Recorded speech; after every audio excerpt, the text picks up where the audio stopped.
नमस्कार दोस्तों, welcome to my trainer. मैं हूं सौरभ ठाकुर। चलिए स्ट्रेट अवे स्टार्ट करते हैं आज की क्लास।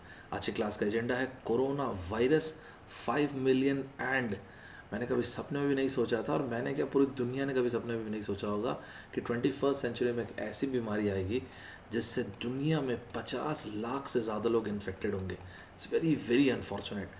इस चीज़ के बारे में डिस्कशन करते हैं, दुनिया का एक ओवरव्यू लेते हैं, कहाँ कहाँ पे कितने केसेस हैं। तो आज की क्लास में आपको काफ़ी कुछ समझने को, काफ़ी कुछ सीखने को मिलेगा। चलिए स्ट्रेट अवे स्टार्ट करते हैं आज की क्लास। अब जहाँ पर वीडियो को देख रहे होंगे, आप चाहें तो हमारे YouTube channel MB Saurabh Thakur में जा सकते हैं और इस तरह के बहुत सारे वीडियो से बेनिफिट ले सकते हैं। जैसे ही आप इस वीडियो को फिनिश कर लेंगे, आप चाहें तो Telegram channel Saurabh sir official में जाके इस पर्टिकुलर वीडियो का PDF भी डाउनलोड कर सकते हैं। चलिए स्ट्रेट अवे स्टार्ट करते हैं। आज जब मैं इस वीडियो को रिकॉर्ड कर रहा हूँ आपके लिए, आज है 21 मई 2020। I am really very very sorry to say आज पूरी दुनिया में 51 लाख से ज़्यादा कोरोना वायरस के पॉजिटिव केसेस हैं। Once again very very sorry to say, लेकिन 3,30,000 से ज़्यादा लोगों की मृत्यु हो चुकी है। It's very unfortunate. एक अच्छा पॉइंट बस यहाँ पे ये है कि 20 लाख से ज़्यादा लोग रिकवर कर चुके हैं। This is a great point. आज के टाइम पे पूरी दुनिया में एकदम नंबर 1 पोजीशन पे यूनाइटेड स्टेट्स, जो बहुत ही तेज़ी से 16 लाख की तरफ जा रहा है। अभी तो जब मैं वीडियो रिकॉर्ड कर रहा हूँ 15,95,000 के आसपास केसेस हैं। सेकंड नंबर पे जो कंट्री है वो है रशिया।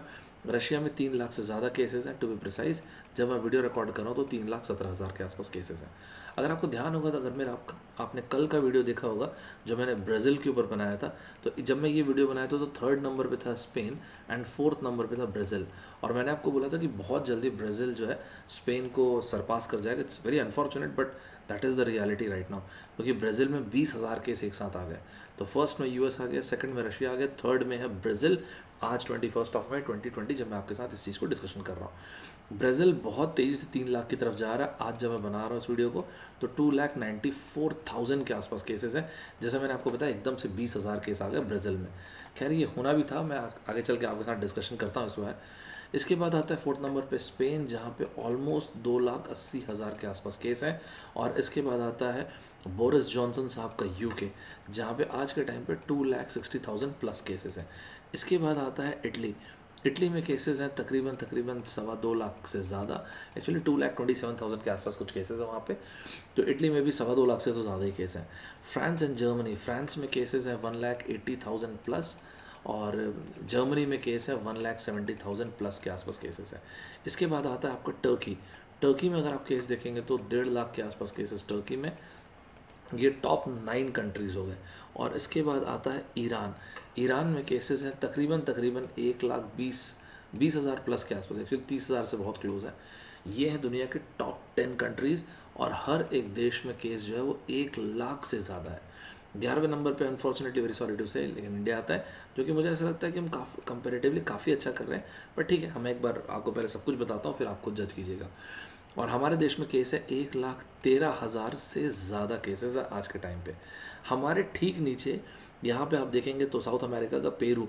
एक्चुअली इस पूरे रीजन में आप देखेंगे ना तो कुछ कंट्रीज जैसे कि ब्राज़ील के अलावा पेरू, चिली, मेक्सिको, यहाँ पे केसेस बहुत तेज़ी से एस्केलेट किए हैं जगहों पे। मैं आगे आपके साथ डिस्कशन करता हूँ इस बारे में। तो भारत में भी अभी आप देखेंगे तो केसेस जैसे मैंने आपको बताया 1,13,000 के से ज़्यादा केसेस हैं। एक्चुअली 1,13,000 से ज़्यादा केसेस हैं, और तकरीबन 3,500 ऑलमोस्ट इतने लोगों की मृत्यु हो चुकी है।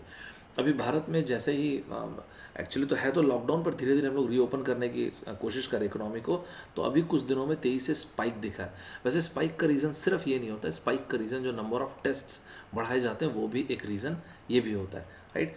चलिए आगे चलते हैं। अभी ये देख सकते हैं आप, ये मैंने कहाँ से लिया, NDTV से लिया हुआ है। ये 20th का, ये बीते कल 20th का डेटा था। तो WHO, इन साहब को आप पहचानते होंगे, अब इनको पूरी दुनिया पहचानती है वैसे तो। डॉक्टर टेड्रोस एडनॉम जिब्रियास, इथियोपिया के। तो डॉक्टर टेड्रोस ने बोला कि भाई पिछले एक दिन में, पिछले 24 घंटे में 1 लाख से ज़्यादा cases, to be precise 1,06,000 cases.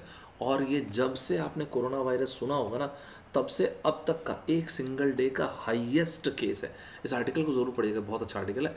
इसके नीचे जो शॉर्ट में लिखा हुआ ये भी देखिएगा, यहाँ पे लिखा है कि ट्रम्प साहब ने तो सोच लिया भाई मैं WHO को नहीं छोड़ूंगा और मैं चाइना को नहीं छोड़ूंगा।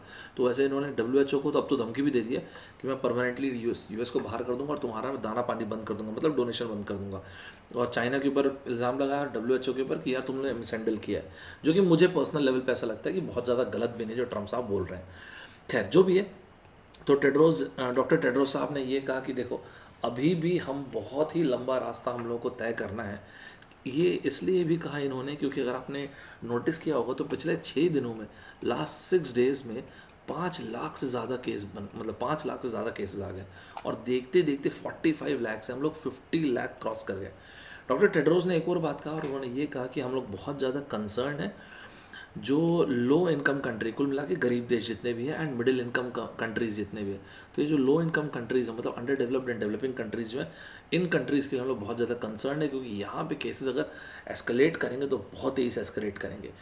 इन्होंने एक और बात कहा कि इस पेंडेमिक ने हम पूरे मतलब मानव समाज को ये सिखा दिया कि भाई देखो ऐसा है कि हेल्थ जो है वो एक बहुत ही महत्वपूर्ण चीज़ है। हेल्थ के लिए कोई भी चीज़ महंगी नहीं है, हेल्थ इनफैक्ट अपने आप में एक इन्वेस्टमेंट है। ठीक है, अभी तो जो भी है अभी देखते हैं जैसा भी है, क्योंकि कहीं ना कहीं WHO ने अपनी रिस्पॉन्सिबिलिटी पूरी तरह से नहीं निभाया। इस बात को तो टेड्रोस साहब भी डिनाई नहीं कर पाएंगे। खैर कभी और उसके बारे में बात करेंगे, वैसे मेरे बहुत सारे वीडियोज़ हैं उस पर, आप वो भी चाहें तो देख सकते हैं। Doctor Michael J Ryan executive director जो है WHO के इमरजेंसी प्रोग्राम के, इन साहब ने एक चीज़ के लिए मना किया और उन्होंने बोला कि हाइड्रोक्सी क्लोरोक्विन HCQ यूज़ नहीं कीजिएगा अनलेस एंड अनटिल आपको कोई डॉक्टर साहब रेकमेंड कर रहे हैं। यूजुअली लिपस के लिए और रूमेटॉइड आर्थराइटिस के लिए अगर आपको डॉक्टर साहब रेकमेंड कर रहे हैं तो ज़रूर ले सकते हैं। ये क्यों कहा इन्होंने, क्योंकि आपने देखा होगा तो कैटेगोरिकली ट्रम्प साहब के वर्ड में मैं बोलूँ तो गेम चेंजर उन्होंने बोला था HCQ को, हाइड्रोक्सी क्लोरोक्विन को शॉर्ट में लिखते हैं HCQ। US President Donald Trump defends use of hydroxychloroquine, says not got bad reputation as he was promoting it। वैसे इनफैक्ट अगर आप इस आर्टिकल के ठीक नीचे पढ़ेंगे ना तो यूनाइटेड स्टेट्स के FDA ने, फूड एंड ड्रग एडमिनिस्ट्रेशन ने वैसे तो कैटेगोरिकली मना कर दिया कि भाई ले मत लेना।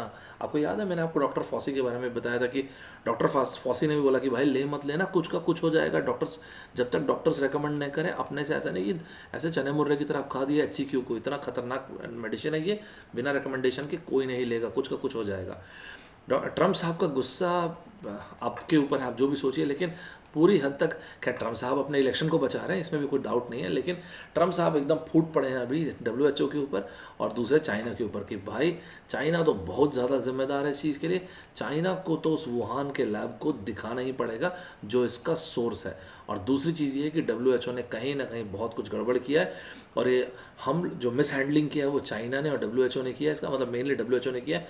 हम विदहेल्ड कर देंगे अपनी जो मेंबरशिप है, परमानेंटली ख़त्म कर दें, परमानेंटली विदहेल्ड कर देंगे और इसके अलावा जो हम WHO को फंडिंग कर रहे हैं वो भी बंद कर देंगे, ऐसा कहा है मिस्टर ट्रंप ने। राइट, तो मेरे ख्याल आपको यहाँ तक आइडिया हो गया होगा।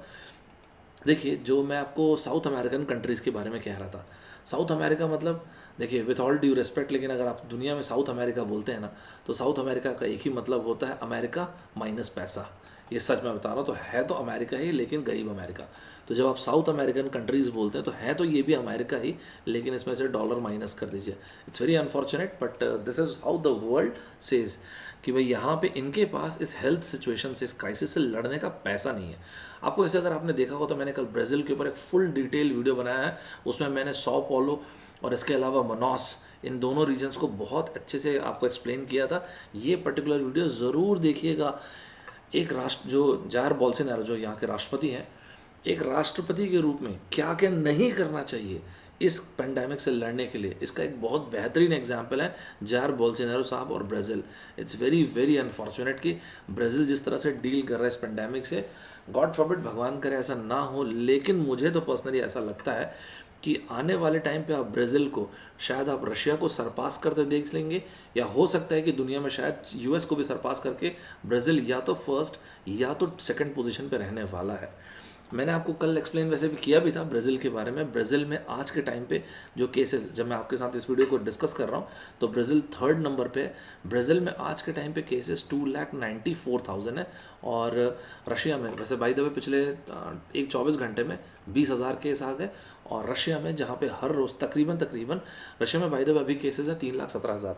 रशिया में ऑलमोस्ट हर रोज़ जो केसेस आ रहे हैं वो 10 से 11,000 के आसपास केसेस आ रहे हैं। राइट, और इसके अलावा ब्राज़ील में जो डेथ्स हैं वो भी काफ़ी मतलब सिग्निफिकेंट नंबर है, अब तो बहुत क्लोज जा रहा है 20,000 के आसपास। रशिया में ऐसा नहीं है, रशिया में जो डेथ है वो 3,000 के आसपास है, ऐसा कम से कम गवर्नमेंट ने तो रिपोर्ट किया है। बाकी तो फिर गवर्नमेंट ही जाने कि एक्चुअल नंबर क्या है, बाकी उन्होंने तो यही रिपोर्ट किया। तो ब्राज़ील के अभी हेल्थ मिनिस्ट्री का जो कल का डेटा था 20th ऑफ मई का, आप चाहें तो डॉक्यूमेंट देख सकते हैं ब्राज़ील के मतलब वेबसाइट वहाँ के न्यूज़पेपर्स वगैरह में जाके। तो हेल्थ मिनिस्ट्री ने जो डेटा दिया उन्होंने बताया कि 888 डेथ्स हुई हैं अनफॉर्चुनेटली 20th ऑफ मई को, एंड 20,000 जैसा मैंने आपको बोला एक दिन में केसेस आए, जो कि बहुत बड़ा नंबर है। मैंने ऐसे आपको बताया कि ये मैंने ऑलरेडी कल डिस्कस किया हुआ, उसमें मैंने कुछ इस तरह की चीज़ें आपको दिखाया था। और स्पेशली जैसे आप देखें ना मोनोस, ये आप फोटोग्राफ देखेंगे, ये देखिए ये रहा सौ पोलो और ये रहा मोनोस, ये दो मेजर शहर हैं इनके। आज के टाइम पे आप देखेंगे तो खुद ये जार बोल्सोनारो साहब और ये उनके समर्थक हैं, कोई सोशल डिस्टेंसिंग कुछ फॉलो नहीं कर रहे हैं। इनफैक्ट जार बोल्सोनारो साहब तो और समर्थन कर रहे हैं इस चीज़ का, कि बिल्कुल आओ आओ, बिल्कुल प्रोटेस्ट करो, आओ। इनफैक्ट तुम क्या प्रोटेस्ट करो, चलो मैं भी तुम्हारे साथ मिलकर प्रोटेस्ट करता हूँ। और ये प्रोटेस्ट आपको लगेगा कि सर राष्ट्रपति साहब खुद प्रोटेस्ट कर रहे हैं, तो प्रोटेस्ट किसके अगेंस्ट में कर रहे हैं भाई? स्टेट के गवर्नर्स के खिलाफ। एक तरफ आपको इस तरह की फोटोग्राफ दिखेगी जहाँ पे कोई सोशल डिस्टेंसिंग नॉर्म फॉलो नहीं हो रहा है, और एक तरफ आपको ऐसे डरा देने वाले कॉफिन्स हैं बाय द वे। एक तरफ आपको इस तरफ की फोटोग्राफ दिखेंगी, मैंने लिया हुआ है एक अखबार से लिया, रियली सॉरी मैं भूल गया पिक्चर कर्टसी। तो वहाँ पे ऐसा दिखेगा। देखिए दुनिया जानती है कि जार बोल्सोनारो साहब आइडलाइज करते हैं मिस्टर ट्रंप को। तो ट्रंप देखिए पेंडेमिक से भी ज़्यादा खतरनाक हो जाता है पेंडेमिक प्लस इनडिसाइसिवनेस, और इसी चीज़ का जीता जाता है एग्जाम्पल दो देश हैं, I am really sorry to say, लेकिन यूनाइटेड स्टेट्स एंड ब्राज़ील, दोनों के दोनों। यूनाइटेड स्टेट्स में आपको याद होगा तो अप्रैल में इस बात पर डिस्कशन हो रहा था कि भाई मास्क लगाना चाहिए कि नहीं। अनबिलीवेबल है, $20 ट्रिलियन की इकोनॉमी ये डिस्कस कर रही है कि मास्क लगाना चाहिए कि नहीं। ब्राज़ील जैसा देश ये डिस्कस कर रहा है कि एग्जैक्टली इन्होंने जार बोल्सोनारो साहब ने होक्स वर्ड यूज़ नहीं किया, बट ट्रंप साहब ने इसको होक्स बोल दिया, और जार बोल्सोनारो साहब ने बोला ये it's just like a flu, ये तो ऐसे ही गायब हो जाएगा। इसलिए जार बोल्सोनारो साहब को कई बार बोला जाता है ट्रंप ऑफ ट्रॉपिक्स। तो ट्रॉपिक के ट्रंप इनको भी बोला जाता है। अभी यहाँ पे जार बोल्सोनारो साहब को मेरे हिसाब से, पूरी दुनिया के एक्सपर्ट्स के हिसाब से, अगर आप आर्टिकल्स पढ़ेंगे वहाँ का तो आपको मिलेगा कि, और इंटरनेशनल आप देखेंगे तो ब्राज़ील की मीडिया और इंटरनेशनल मीडिया में काफ़ी जार बोल्सोनारो साहब को बहुत क्रिटिसिज्म का सामना करना पड़ रहा है। हालांकि जार बोल्सोनारो साहब उसको कुछ ध्यान नहीं दे रहे। पूरी इंटरनेशनल मीडिया का कहना यह है कि सर अपने पॉलिटिकल माइलेज के लिए प्लीज़ पूरे ब्राज़ील में इतना कोरोना का इन्फेक्शन मत होने दीजिए, बहुत डिफ़िकल्टी हो जाएगी। इस बीच एक महीने के अंदर अंदर सेकंड हेल्थ मिनिस्टर जो मिस्टर नेल्सन है, ये रहे मिस्टर नेल्सन, इन्होंने भी रिज़ाइन कर दिया। तो ब्राज़ील में हालत भयंकर क्रिटिकल हो चुकी है। 100 पहलों को अगर आप देखेंगे ब्राज़ील में, और इसके अलावा मोनोस में आप देखेंगे तो जो हेल्थ इंफ्रास्ट्रक्चर है ऑलमोस्ट कोलैप्स कर गए हैं। 90% अपने यूसेज पे काम कर रहे हैं। जैसे मैंने आपको उसको दिखाया, ज़रूर देखिएगा ब्राज़ील के डिटेल के लिए, मुश्किल से 20 मिनट का वीडियो तो एक बार देखिएगा। एक और बात, जार बोल्सोनारो साहब अब इंटरव्यू दे रहे थे, मेरे ख्याल एक आध दो दिन पहले की बात है, फेसबुक में लाइव इंटरव्यू दे रहे थे। तो उन्होंने बताया कि भाई हम लोग हमारे यहाँ पे क्लोरोक्विन को सीरियसली इल पेशेंट्स के लिए यूज़ कर रहे हैं। और उसके बाद उन्होंने एक अजीब सा स्टेटमेंट बोल दिया। उन्होंने बोला कि देखो मैं आपको दिखाता हूँ, ये हाँ ये मैंने रखा है, ये उन्हीं का स्टेटमेंट है, मैंने इसे डबल कोट्स के अंदर रखा है। The right wing takes chloroquine and the left wing takes Tubaina. Tubaina एक ड्रिंक होती है वहाँ पे जो प्रेफर करते हैं ब्राज़ील में। यार ये I am really sorry to say, this is very very unfortunate. मतलब इतना लाइटली किसी कंट्री के राष्ट्रपति लें, ये थोड़ा सा ठीक नहीं है मेरे हिसाब से, बहुत डेंजरस सिचुएशन है। Because we need to understand Brazil, people in Brazil they are dying left right and centre. And जैसा कि मैंने आपको बताया ब्राज़ील में आने वाले टाइम पे ब्राज़ील या तो सेकंड नंबर पे या आपको फर्स्ट नंबर पे दिखेगा, I am really sorry to say, corona virus के इन्फेक्शन में। ब्राज़ील के बाद जो नेक्स्ट कंट्री आता है वो होता है पेरू। पेरू हमसे मतलब इंडिया से ठीक नीचे ही वैसे पेरू इसमें। पेरू के बाद अगर पेरू का आप नंबर देखेंगे तो मेरे ख्याल से 1,04,000 के आसपास कुछ है पेरू में केसेस। पेरू में 1,04,000 के आसपास केसेस, और भारत जैसे केस हैं वो 3-4 हज़ार हर रोज़ यहाँ पे भी केसेस आ रहे हैं। और इनके यहाँ पर भी डेथ आप देखेंगे तो आज के टाइम पे 3,000 प्लस डेथ है यहाँ पे, ठीक है, 3,000 प्लस डेथ्स हैं। और इसके अलावा 1,04,000 के आसपास यहाँ पे केसेस हैं। तो ये हो गया पेरू, ये हो गया ब्राज़ील। इन दोनों के अलावा अगर आप देखेंगे तो नेक्स्ट नंबर पे आपको मिलेगा मैक्सिको। वैसे ये देखो 4 ही हैं, ब्राज़ील है, पेरू है, मैक्सिको एंड चिली, यही हैं चारों जिन्होंने ज़्यादातर इन्फेक्शन जहाँ पे हो रखा है। वेनेजुएला तो बेचारा वैसे ही कोलैप्स हो रखा है, ये मैंने कभी और आपको पूरा वेनेजुएला, निकोलस मदुरो साहब का वेनेजुएला के बारे में और बताऊँगा। मैक्सिको में अगर आप देखेंगे तो मैक्सिको में आज के टाइम पे मेरे ख्याल है 56,000 से ज़्यादा केसेस हैं और 6,000 से ज़्यादा डेथ्स हो चुकी हैं मैक्सिको में। मैक्सिको के अलावा अगर आप चिली को देखेंगे तो चिली में मेरा ख्याल है 53,000 के आसपास कुछ केसेस हैं और डेथ्स यहाँ पे कम है, 544 प्लस कुछ डेथ्स हैं, इसी के आसपास कुछ डेथ्स हैं। हाँ, एक बात आपको मैं बता देता हूँ कि चिली में आने वाला time once again very sorry to say, मेरे हिसाब से बहुत खतरनाक होने वाला है, एक बहुत ख़राब टाइम इसलिए आने वाला है क्योंकि इंटेंसिव केयर यूनिट्स के जो बेड्स हैं उसके 90% ये ऑलरेडी ऑक्यूपाइड है और अभी वहाँ पे इन्फेक्शन का रेट बढ़ना शुरू है। तो अब मुझे नहीं पता कि वहाँ पे वो लोग कैसे मैनेज करने वाले हैं। चिली की राजधानी सेंटियागो जो है, वहाँ पे अगर आप देखेंगे तो एक ख़राब ही चीज़ बताने जा रहा हूँ कि चिली की राजधानी जो सेंटियागो है, यहाँ पे अभी 1000 इमरजेंसी ग्रेव्स को ऐसे डिग किया गया है। तो आप समझ सकते हैं कि चिली क्या एक्सपेक्ट कर रहा है कि आने वाला टाइम कैसा होगा, राइट। लैटिन अमेरिका में अगर आप देखेंगे तो पेंडेमिक बहुत तेज़ी से यहाँ पे केसेस बढ़ रहे हैं। हॉस्पिटल्स के आने वाले टाइम पे एकदम हालत ख़राब होने वाली है, फुल ब्लोन होने वाले हैं, फुल पोटेंशियल पे जाने वाले हैं। मुझे नहीं पता उसके बाद सिचुएशन क्या होगी। It's very very unfortunate to see. आपने एक और बात मैं आपको बताता हूँ, पेरू और चिली में आपने देखा होगा, अगर आप इंटरनेशनल अखबार पढ़ेंगे तो आपने देखा होगा कि वहाँ पे जो सरकार है वो क्या करने की कोशिश कर रही है कि जो पेशेंट्स हैं, कोरोना वायरस के पेशेंट्स हैं, उनको जो मेजर सिटीज़ स्पेशली जो कैपिटल्स है वहाँ से उनको मूव करके ले जाएं, मतलब रीजनल या सब रीजनल हॉस्पिटल्स में। लेकिन डर ये है कि अगर ऐसा करेंगे तो इन्फेक्शंस बढ़ेंगे। अब याद कीजिए, आप इसी तरह की चीज़, इसी तरह की स्ट्रैटेजी कब सुने होंगे? आपको याद होगा तो 2 महीने पहले मैंने एक वीडियो में भी आपको बताया था सिमिलर तरह की चीज़। आप यूरोप के हॉटस्पॉट, स्पेशली मैं 2 कंट्रीज़ के संदर्भ में बात कर रहा हूँ, इटली के संदर्भ में बात कर रहा हूँ और उसके अलावा स्पेन के संदर्भ में। एग्जैक्टली सिमिलर चीज़ इटली और स्पेन भी ट्राई कर रहे थे, अगर आपको ध्यान होगा तो। देखिए, लैटिन अमेरिका में वैसे ही ना बहुत अच्छी खासी गरीबी है, भयंकर फूड इनसिक्योरिटी है। हर 3 में से 1 आदमी जो है वो फूड इनसिक्योरिटी का शिकार है। अब उसके बीच में ये जो कोरोना के केसेस बढ़ रहे हैं, I am very sorry to say, लेकिन मेरे ख्याल से आने वाले टाइम में एक भयंकर डेवस्टेटिंग ह्यूमैनिटेरियन क्राइसिस आप देखने वाले हैं इस लैटिन अमेरिकन रीजन में। क्योंकि ऐसा भी बोला गया है कि इस पूरे लैटिन अमेरिकन रीजन में कुछ नहीं तो कम से कम 5% से इकोनॉमी कॉन्ट्रैक्ट कर जाएगी और अनएम्प्लॉयमेंट रेट जो है वो मिनिमम 10 से 11% तो मिनिमम राइज हो ही रहा है। अब इसके बाद क्या सिचुएशन आती है वो तो हम देखते हैं। अच्छा, एक चाइना के बारे में भी आपको एक बात बताता हूँ। देखिए, चाइना का आपको याद है तो ये सब कुछ शुरुआत जो हुई है हुबई प्रोविंस के वुहान शहर से हुई है, राइट। लेकिन अभी इसके पहले तक आपने हुबई का नाम सुना होगा, इसमें वुहान का नाम सुना होगा, इसके अलावा जिनजियांग प्रोविंस का नाम सुना होगा। लेकिन अभी ना ये जिलिन, ध्यान दीजिएगा, ये न्यूज़पेपर में डेफिनेटली आप सुनेंगे, थोड़े दिन में काफ़ी बार बार सुनेंगे आप लोग। तो ये जिलिन के बारे में अभी काफ़ी न्यूज़ आ रही है कि यहाँ पे सरकार ने क्या हुआ, अभी सरकार ने, चाइना की जो सरकार है वो इकोनॉमिक एक्टिविटी को स्पर कर रही थी, मतलब बढ़ाने की कोशिश कर रही थी। तो जिलिन प्रोविंस में भी देखा गया कि लिमिटेड लॉकडाउन इम्पोज करना पड़ा क्योंकि अचानक केसेस निकल के आए। इनफैक्ट न सिर्फ ये, सरकार ने बोला है कि भाई अपने घरों में रहिए, stay at your home.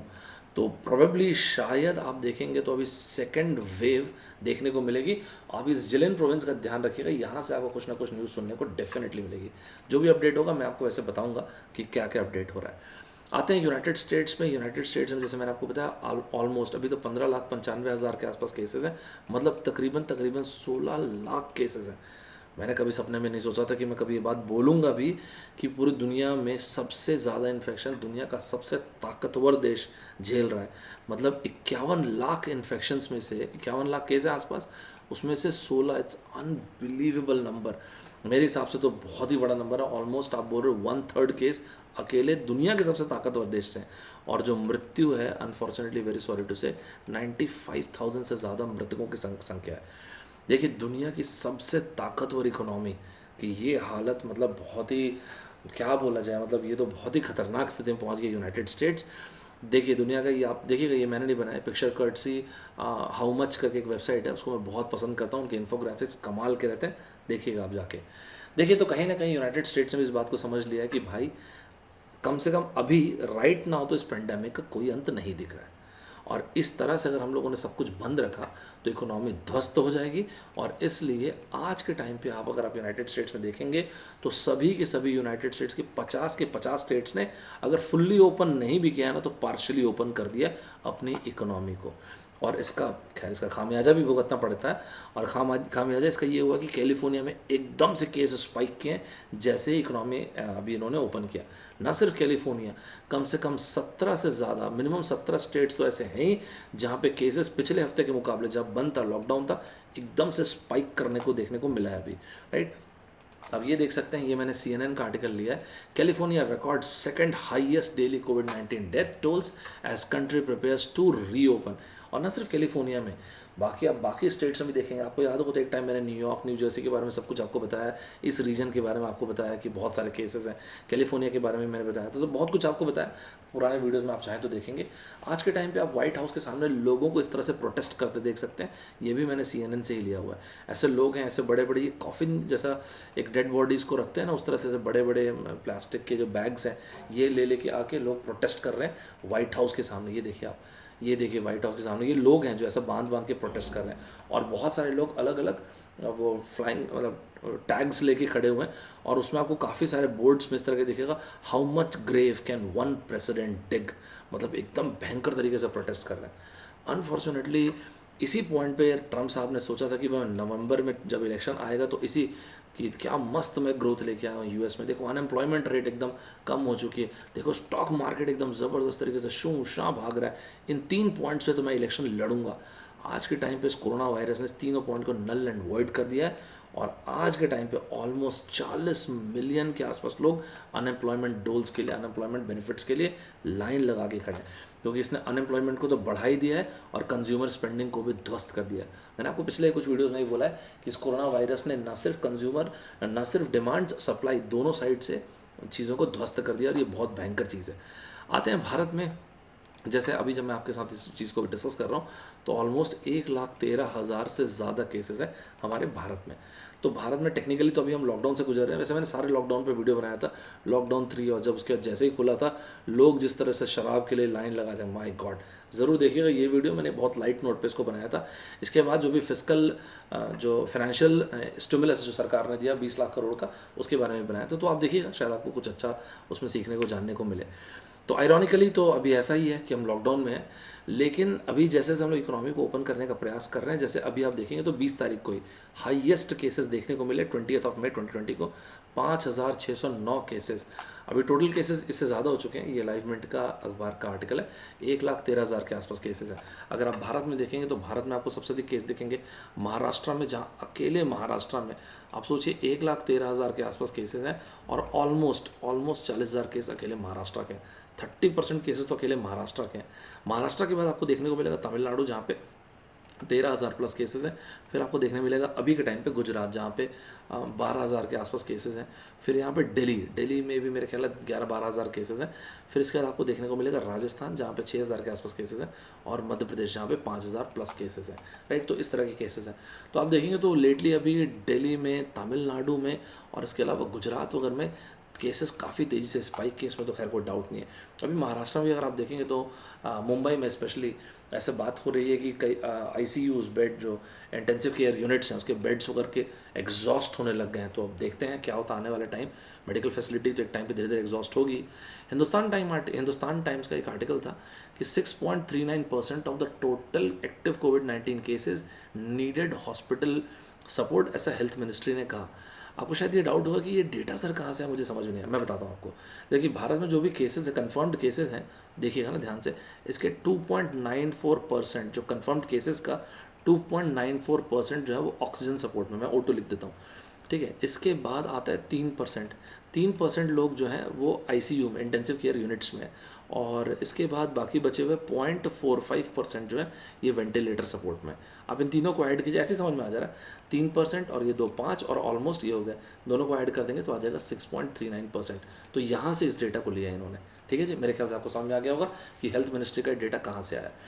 Love Agarwal साहब जो हेल्थ मिनिस्ट्री से हैं, जो जॉइंट सेक्रेटरी हैं, इन्होंने कहा कि देखो अगर आप दुनिया के टॉप 15 कंट्रीज़ को आप कंपेयर करोगे तो उनकी आबादी तकरीबन भारत की आबादी के आसपास होगी, और अगर आप वहाँ पे केसेस देखोगे तो आपको भारत से 34 गुना ज़्यादा केसेस देखने को मिलेंगे। तो इस हिसाब से अगर आप देखेंगे तो भारत की स्थिति वहाँ से कहीं बेहतर है। एक और बात उन्होंने बोला कि अब हम लोग ये डेली ब्रीफिंग्स बिल्कुल नहीं देंगे। ये नेशनल गवर्नमेंट ने डिसाइड किया कि अब डेली ब्रीफिंग्स देने की ज़रूरत नहीं है। अब ये जो कोरोना वायरस अब ठीक है, अभी ये बैक सीट ले लेगा। कब तक कोरोना पे डिस्कशन करेंगे, क्योंकि कहीं ना कहीं सरकार का जो कहना वो ये है, नेशनल गवर्नमेंट का कहना ये है कि बस हो गया, वी नीड टू बिलीव। देखिए वैक्सीन कल आ जाए बहुत बेहतरीन, इससे बेहतरीन और क्या हो सकता है। लेकिन कहीं ना कहीं आपको, मुझको, हम सबको समझना पड़ेगा कि वैक्सीन आने में भी लगेगा समय, और ये बात हम सबको समझना पड़ेगा कि भाई corona virus is part of life. तो जो पोस्ट कोरोना वर्ल्ड है वो असली चैलेंज है, और इसके साथ जो हमारे पास ऑप्शंस आ रहे हैं, जैसे कि फॉर एग्जांपल सप्लाई चेन हमारा जो उसको डाइवर्सिफाई करना है, डेवलप करना है, अब सरकार जो है मेनली उस पर फोकस करेगी। देखिए पूरी दुनिया में ऑलमोस्ट आधी आबादी लॉकडाउन को ट्राई करके देख चुकी दुनिया की। ये कोरोना वायरस क्या वायरस है यार, उस लॉकडाउन से भी लड़के निकल गया और अभी भी ज़िंदा बच गया। और अभी भी अब आप देखेंगे तो दुनिया ने समझ लिया भाई, यूरोप ने इस चीज़ को समझ लिया, यूएस ने समझ लिया, और भारत में भी धीरे धीरे इकोनॉमी ओपन तो हो ही रही है। तो समझ लिया लोगों ने कि भाई धीरे धीरे चलो इकोनॉमी ओपन करो, अदरवाइज़ इकोनॉमी ही कोलैप्स कर जाएगी। क्यों? क्योंकि वैक्सीन तो अभी बहुत दूर की चीज़ है यार। अभी आप देखेंगे तो अभी के टाइम पे आपको जो इन्फेक्शंस का रेट दिखेगा, इन्फेक्शन में केसेस दिखेंगे, वो जनवरी फरवरी से भी ज़्यादा रेट देखने को मिलता है यार। जनवरी फरवरी में जितने केसेस है उससे भी ज़्यादा। तो रियलिस्टिकली अगर आप सोच के देखें तो कहीं ना कहीं, देखिए मैं ये नहीं बोलता कि एकदम नेगेटिव हो जाइए, बट थोड़ा रियलिस्टिक होने में कोई ख़राबी नहीं है। मैं ये कहता हूँ कि रिलैक्स मत हो, लेकिन हमको ये समझना पड़ेगा कि जब तक वैक्सीन नहीं आता, virus is part of our life, और जो वैक्सीन आ जाए उसमें भी तो मास प्रोडक्शन में भी तो टाइम लगेगा ना यार। तो क्यों ना हम सभी ये डिसाइड करें कि जब इकोनॉमी भी ओपन होगी इसके बावजूद we will definitely going to follow social distancing norm. Sir आप बोले रिलैक्स मत होना, इसका कारण क्यों बोले आप? क्योंकि जिन देशों में लोग रिलैक्स हुए ना, वहाँ पे एकदम से केस एस्केलेट कर गया। तो बस ये मत कीजिएगा, सोशल डिस्टेंसिंग को फॉलो कीजिएगा। आप ये समझ लीजिए कि अगले कई कुछ साल तक के सोशल डिस्टेंसिंग फॉलो करना है आपको, पर्सनल हाइजीन मेंटेन करना है। अगर आप चाहते हैं खुद स्वस्थ रहना, अगर आप चाहते हैं आपका परिवार स्वस्थ रहे, अगर आप समझते हैं कि समाज की तरफ भी आपकी कोई जिम्मेदारी है, तो इससे कोई डिनाई नहीं कर सकता कि हो सकता है इसके बाद आपको इसकी सेकंड वेव भी देखने को मिले। और मैंने इसलिए आपको कहा बिल्कुल सेकंड वेव देखने को मिल सकती है, बिल्कुल मिल सकती है। इसलिए मैंने आपको बोला पर्सनल हाइजीन मेंटेन कीजिए और सोशल डिस्टेंसिंग को बिल्कुल लाइटली मत लीजिए। आप में से हर एक कोई, हम सबकी रिस्पॉन्सिबिलिटी बनती है, मोरल रिस्पॉन्सिबिलिटी, कि जब वैक्सीन आएगी तब की तब सोचेंगे, लेकिन वायरस अभी कुछ समय तक तो पार्ट ऑफ लाइफ रहने वाला है। तो जब भी घर से बाहर निकलें तो मास्क वगैरह लगा के निकलें, एक डिस्टेंस मेंटेन रखें ताकि आप भी स्वस्थ रहें। बहुत ज़्यादा बाहर ट्रैवल करने की ज़रूरत नहीं है, ग्रुप बना के लोगों के साथ रोड पे ना खड़े रहें, इस तरह की चीज़ें ना करें। इससे क्या है कि जो जो स्प्रेड है ना, वो रेट ऑफ स्प्रेड जो हम लोगों ने इतनी मेहनत से भारत में लॉकडाउन को लगा के जो कम किया है, वो फिर नहीं बढ़ना चाहिए। तो मेक श्योर करें कि ये सारी चीज़ों को फॉलो करें। ये था हमारा आज का डिस्कशन। हम उम्मीद करते हैं कि ये चीज़ें, अब मैं इसको 6 मिलियन 7 मिलियन इस तरह की चीज़ें मैं बिल्कुल डिस्कस नहीं करना चाहता, क्योंकि 21st सेंचुरी में कोई एक बीमारी 50 लाख का नंबर क्रॉस कर जाए, यही अपने आप में बहुत अनफॉर्चुनेट है। आपके हिसाब से आप क्या सोचते हैं? आपको क्या लगता है ये केस और कहाँ तक जा सकता है? आपको क्या लगता है कि पूरी दुनिया की अर्थव्यवस्था को किस तरह से ओपन करना चाहिए, या आपको लगता है कि ओपन ही नहीं करना चाहिए, सर अभी लॉकडाउन को परसिस्ट करना चाहिए? आपका क्या ओपिनियन है, ज़रूर शेयर कीजिएगा। I would love to read your opinion. अगर आप ये बोल रहे हैं कि लॉकडाउन को ओपन नहीं करना चाहिए, तो आप अपना तरीका बताइएगा, क्या सोचते हैं आप, या कॉन्टैक्ट ट्रेसिंग आपको क्या लगता है किस तरह से किया जाता है? और अगर आप ये बोल रहे हैं कि सर लॉकडाउन को धीरे धीरे ओपन करना चाहिए, तो भी आप अपनी तरफ से ज़रूर सजेस्ट कर सकते हैं, आपका जो भी रिमार्क होगा। तो ये था हमारा आज का डिस्कशन। मैं सौरभ ठाकुर आप लोगों से विदा लेता हूँ। उम्मीद करता हूँ आप घर में रहें, स्वस्थ रहें, आपका पूरा परिवार स्वस्थ रहे। मिलते हैं हम लोग नेक्स्ट वीडियो में। Bye bye everybody, take care.